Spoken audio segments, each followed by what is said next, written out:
Hello everyone, स्वागत है आप सभी का आज के इस नए वीडियो लेक्चर में। मैं हूं आपका दोस्त दीपेश गहलोत और हाजिर हूं आपके सामने हमारे देश की सुंदरता का सबसे बड़ा एक एग्जाम्पल लेकर।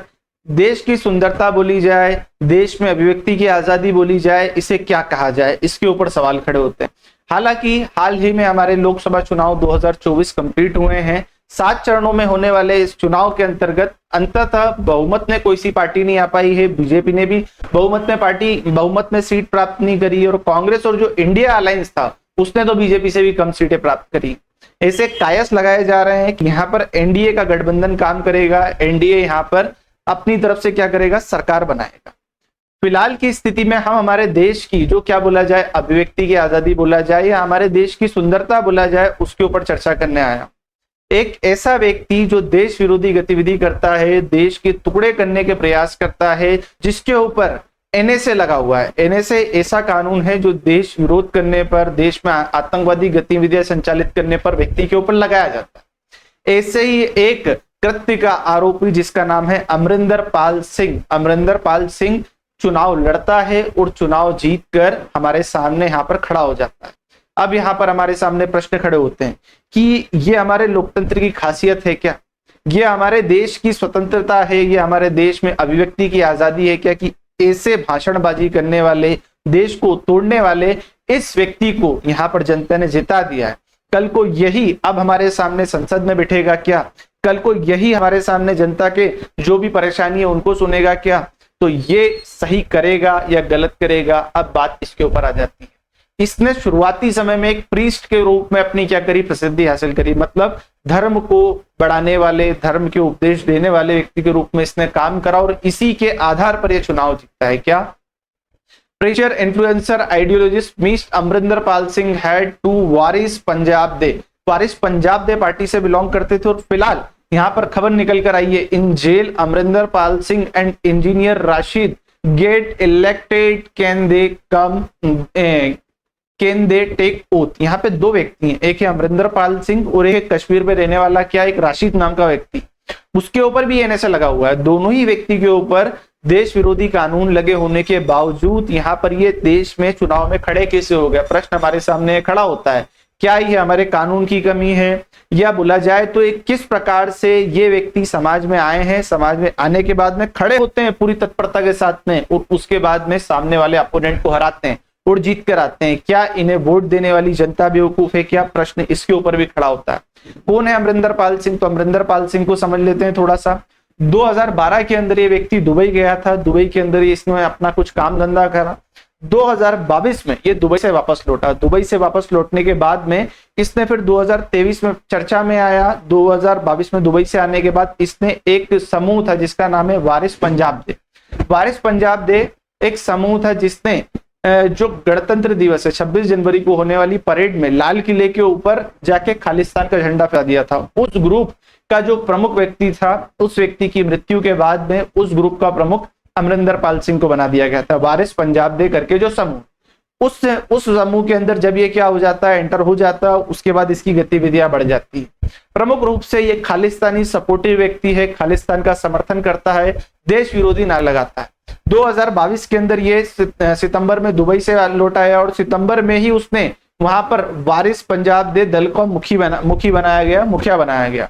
उसके बाद अलग अलग घटनाएं होती हैं। 9 सितंबर को गुरुद्वारे में इसने तोड़फोड़ करी। उसके बाद 13 सितंबर को जैसलमेर के गुरुद्वारे में इसने तोड़फोड़ करी। उसके बाद 15 फरवरी को इसके खिलाफ मारपीट के आरोप लगाए गए। इस तरीके से इसने अलग अलग तरीके से कुकृत्य करे। ये एक ऐसा व्यक्ति है जिसने गुरु ग्रंथ साहिब, सिखों का सबसे प्रमुख ग्रंथ, सिखों को जो भी क्या मिलता है, ज्ञान मिलता है, गुरु ग्रंथ साहिब से मिलता है। उनको डायरेक्शन मिलता है, उनको किस तरीके से काम करना चाहिए, अपने धर्म को किस तरीके से मानना चाहिए, धर्म क्या है।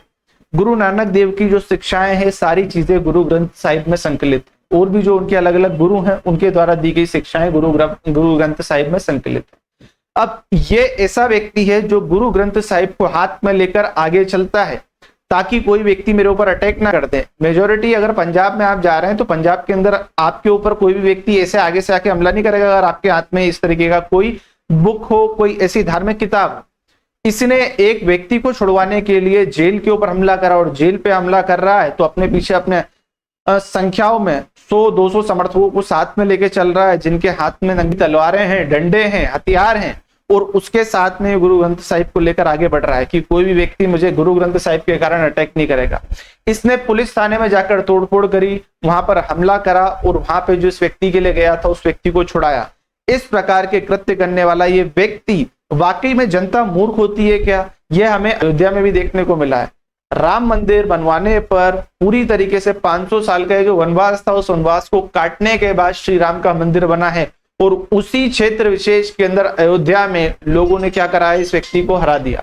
वहां पर योगी आदित्यनाथ जी ने इसको हरा दिया, योगी आदित्यनाथ जी को इन्होंने हरा दिया। अब खबर निकलकर आती है, क्या खबर निकलकर आती है कि यही व्यक्ति है, ये चुनाव में खड़ा हुआ है, चुनाव में खड़ा होने के बाद में ये हो गया है, जीत गया है। जीत के भी ये क्या हो गया, अब संसद में आएगा या नहीं आएगा, इसी के ऊपर खबर चल रही है। ठीक है, यहाँ पर क्या है, Waris Punjab De chief Amarinder Pal Singh speech on Khalistan demand से और aims should not been seen why evil is a taboo, watch video. Overall जो चीजें थी मैंने आपको बता दी है। इनकी जो प्रमुख मांग थी यही है कि हमें खालिस्तान नाम से एक अलग देश बनाना है। साथ ही साथ यहाँ पर ये एक ऐसा व्यक्ति है जिसके ऊपर क्या लगे हैं, आईएसआई से संपर्क के भी पूरे तार जुड़े हैं, ऐसे तार मिले हैं, ऐसी खबर मिलती है कि ये व्यक्ति आईएसआई के साथ में जुड़ा है। हमारे जो देश विरोधी, हमारे देश के ऊपर हमला करने वाले आतंकी संगठनों का समूह है जो, उस व्यक्ति के साथ में इसके तार देखने को मिलते हैं। साथ ही साथ जो एनएसए कानून क्या होता है, तो एनएसए कानून इंदिरा गांधी की मृत्यु के बाद में सन 1980 में लगाया गया था। ये ऐसा कानून है कि अगर आप देश विरोधी गतिविधि करते हैं, देश के विरोध में भाषणबाजी करते हैं, देश को तोड़ने की कोशिश करते हैं, तो आपके ऊपर एनएसए कानून लगाया जाता है। हाल ही में इस व्यक्ति के ऊपर लगाया गया था। ये वहां पर चुनाव, इसे जब एनएसए कानून लगाया गया तो ये अपना जो पंजाब का एरिया छोड़कर भाग गया। पंजाब का एरिया छोड़ के भागने के बाद पुलिस ने इसे अरेस्ट करा। अरेस्ट करने के बाद में इसे आसाम की जेल के अंदर बंद कर दिया गया। अब आसाम की जेल के अंदर बंद होने के बाद भी इसके समर्थकों ने एक खैबूर साहिब नाम से एक जगह है पंजाब के अंदर, उस क्षेत्र विशेष से इन्होंने क्या करा, वहां से इसका नॉमिनेशन फाइल करवाया। इसके माता पिता ने, इसके समर्थकों ने, इसकी माता जी ने पूरी तरीके से सहयोग करा इसके अंदर। इसके परिवार वालों ने इसके जो चुनाव प्रसार में सहयोग करा। यहाँ पर सबसे बड़ा सवाल होता है कि ये तो जेल के अंदर है, जेल में रहते सहते इसने चुनाव कैसे लड़ लिया? सबसे बड़ा सवाल यही।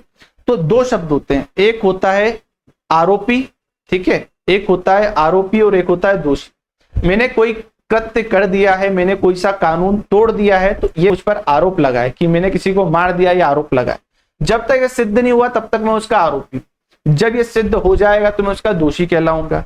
तो फिलहाल की स्थिति में हमारा जो एक पीपल रिप्रेजेंटेशन एक्ट 1951 का, उसके अंदर ये बताया गया है, जन प्रतिनिधित्व अधिनियम 1951 के अंदर बताया गया है कि अगर कोई व्यक्ति किसी के ऊपर आरोप लगे तो आरोप लगने की स्थिति में वो व्यक्ति चुनाव लड़ सकता है। पर अगर वो आरोपी के ऊपर आरोप सिद्ध हो जाता है और वो दोषी बन जाता है कि उसने ये काम कराई है, तो फिर वो चुनाव नहीं लड़ सकता। पर बशर्ते अभी अमरिंदर पाल सिंह है जो वो आरोपी है, उसके ऊपर ये आरोप सिद्ध नहीं हुआ है कि उसने इस प्रकार के काम करे। अभी कोर्ट की प्रोसीडिंग चल रही है, पर एनएसए कानून इसके ऊपर लगा हुआ है, तो उस कंडीशन में इसे जेल में रहना अनिवार्य है। तो इस स्थिति में इसके जेल में रहने के बाद भी इसके समर्थकों द्वारा इसका चुनाव का नॉमिनेशन फाइल कराया गया। नॉमिनेशन फाइल होने के बाद में इसके बिहाफ पर वहां पर पूरी तरीके से प्रदर्शन कराए गए, इसके लिए जो चुनाव प्रसार कराया गया, और उसके बाद अब खबर निकल कर आती है कि ये व्यक्ति चुनाव क्या हो जाता है, जीत जाता है। इलेक्शन कमीशन है, इलेक्शन कमीशन के पास कोई अधिकार नहीं है, क्योंकि वो व्यक्तियों को क्या कर सकता है, सिर्फ टिकट दे सकता है। और टिकट देने के लिए जन प्रतिनिधित्व अधिनियम बता रहा है कि अगर कोई व्यक्ति आरोपी है तो उसको आप क्या कर सकते हैं, टिकट दे सकते हैं। पर अगर वो दोषी सिद्ध हो जाएगा तो उसको टिकट नहीं दिया जाएगा, और पहले टिकट दिया जा चुका है तो उसका टिकट फिर क्या हो जाएगा, कैंसिल हो जाएगा। हालांकि अगर कोई व्यक्ति जेल में रहता है तो जेल में रहते रहते चुनाव तो लड़ सकता है, पर उसे वोट देने का अधिकार नहीं। इसे राइट टू वोट है। राइट टू वोट ऐसे व्यक्तियों को नहीं है जो चुनाव के टाइम पीरियड के अंदर जेल के अंदर है। पर अगर प्रिवेंटिव डिटेंशन में रख रखा है किसी व्यक्ति को, और किसी व्यक्ति को नजरबंद कर रखा है, ऐसा लग रहा है कि ये व्यक्ति कुछ गलत काम करने वाला है, या किसी व्यक्ति को हाउस अरेस्ट करा गया है, प्रिवेंटिव डिटेंशन में रखा गया है, तो उस स्थिति में यहां पर उस व्यक्ति को वोट देने का अधिकार होता है। ठीक है, जो व्यक्ति नॉर्मल जेल के अंदर बंद है उसे वोट देने का अधिकार नहीं है, पर प्रिवेंटिव डिटेंशन में तो उसे वोट देने का अधिकार होता है। तो इस स्थिति में अमरिंदर पाल सिंह यहाँ पर वोटों में जीत कर आता है, और वोट में जीतकर आने के बाद अब यहाँ पर सबसे बड़ा सवाल खड़ा होता है कि इसकी जीत पक्की कैसे हुई, तो वो तो मैंने आपको बता दिया। इसके बिहाफ पर यहाँ पर इसके जो माता जी होती हैं, उन्हें माता पिता और उनके जो सहयोगी होते हैं उन्होंने इसका पूरा सहयोग करा, इसके लिए चुनाव के प्रचार प्रसार करा, और मुख्यतः दो मुद्दे लेकर चले। पहला मुद्दा क्या है? पहला मुद्दा है कि यहाँ पर इन्होंने नशे को मुद्दा बनाया कि जो नौजवान होते हैं, नवयुवक होते हैं, उन्हें नशा नहीं करना चाहिए। और दूसरा मुद्दा इन्होंने बनाया कि पंथ को आगे रखेंगे, ये एक धार्मिक नेता है, धर्म को आगे बढ़ाएगा, खालसा को ये आगे लेकर जाएगा, मतलब एक धर्म के प्रवर्तक के रूप में इसने अपनी छवि बनाई थी। ये इसकी माता जी हैं। पर ऐसा व्यक्ति जो जेल के ऊपर हमले करवा रहा है, गुरु ग्रंथ साहिब को हाथ में लेकर आगे चल रहा है, तो किस तरीके से वो धर्म का प्रवर्तक हो सकता है, कैसे वो धर्म को आगे लेकर जाएगा, ये एक सवाल हमारे सामने अब खड़ा होता है। क्या ये अब ओथ लेगा? क्या ये अन्य सांसदों की भांति अब देश की लोकसभा में बैठेगा? क्या ये संसद का हिस्सा है? तो जी हाँ, ये देश की संसद का हिस्सा है। अन्य सांसदों की भांति इसे भी हमें माननीय सांसद जी कहना पड़ेगा, ठीक है, इसका सम्मान करना पड़ेगा, इसे पूरी सुविधाएं मिलेगी, इसे पूरी तरीके से सिक्योरिटी मिलेगी जो देश के अन्य सांसदों को मिलती है। पर बेसिकली इसके ऊपर लगा है एनएसए, तो एनएसए लगने के बाद में अभी तो क्या है, जब ओथ सेरेमनी होगी, ओथ सेरेमनी के लिए इसे बाहर लाया जाएगा, पर उसके बाद पुनः इसे अंदर रख लिया जाएगा। पर यहां पर जनता डिमांड कर सकती है कि देखिए, हमने इस व्यक्ति को चुनाव करके जिताया है और ये हमारे सुख दुख का साथी बनेगा, ये हमारी समस्याओं को सुनेगा, तो इसे मुचले के ऊपर या जमानत के ऊपर बाहर छोड़ा जाए। तो ये अब कोर्ट के ऊपर निर्भर करता है कि कोर्ट उसे जमानत पे बाहर छोड़ेगी या नहीं छोड़ेगी। पहले भी ऐसा हो चुका है, आम आदमी पार्टी के जो संजय सिंह है उन्हें भी ओथ के लिए बाहर लाया गया था। एक और व्यक्ति है यहाँ पर जो आसाम के एक्टिविस्ट है अखिल गोगोई, इन्हें भी चुनाव के समय क्या कराया था, चुनाव जीते थे, ओथ के लिए, ओथ सेरेमनी के लिए यहाँ पर बाहर लाया गया था। ठीक है, तो यही एक खबर थी। यहाँ पर इस खबर के अंदर मैंने आपको बताया कि किस तरीके से देश के हमारे लोकतंत्र की ये एक बहुत बड़ी खासियत है, एक बहुत बड़ी अच्छी बात है। अभिव्यक्ति की स्वतंत्रता है कि मैं कुछ भी बोल रहा हूं, पर अभी मेरे ऊपर आरोप सिद्ध नहीं हुआ है, तो उस अवस्था में देश का चुनाव भी लड़ूंगा। देश के लोकतंत्र के सबसे बड़े मंदिर जिसे संसद कहा जा रहा है, उस संसद के अंदर जाके बैठूंगा भी। आरोपी हूं, मैं भाषणबाजी कर रहा हूं, मैं बयानबाजी कर रहा हूं, पर उसके बाद भी मैं देश की संसद का भाग बनूंगा। तो ये था आज का ये वीडियो लेक्चर जिसके अंदर मैंने आपको सारी जानकारी दी। अगर आपको वीडियो पसंद आता है तो इसे अपने फैमिली फ्रेंड्स के साथ में शेयर करिए। मिलते हैं किसी अन्य वीडियो लेक्चर में, तब तक के लिए धन्यवाद। जय हिंद, जय भारत।